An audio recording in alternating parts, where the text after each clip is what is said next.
It is bra. Okay.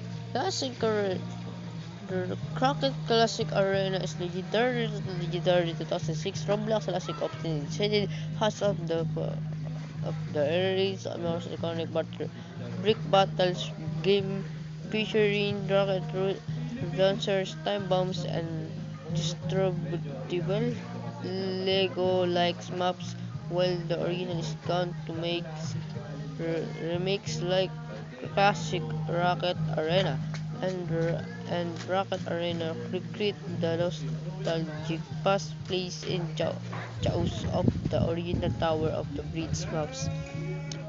Gameplay mechanics. Uh,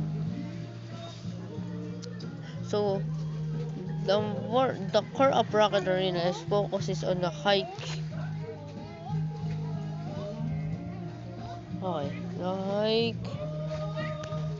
octane chaotic combat. Players use the rocket launchers, swords, super balls, slingshots, paintballs, and time bombs to battle while navigating maps obtained or surrounding or by lava.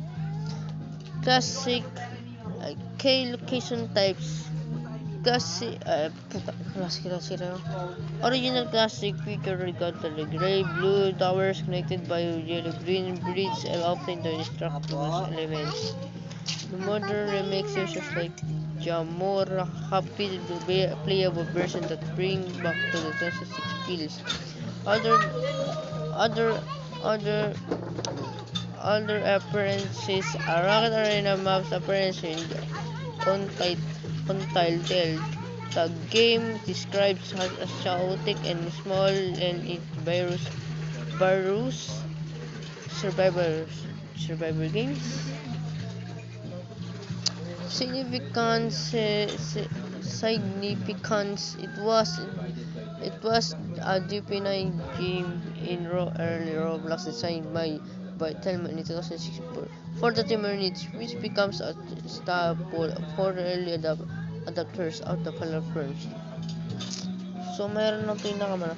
So several fun modes remains exist on the platform, allowing users to experience the old Roblox mechanics, such as the famous of sounds and basics.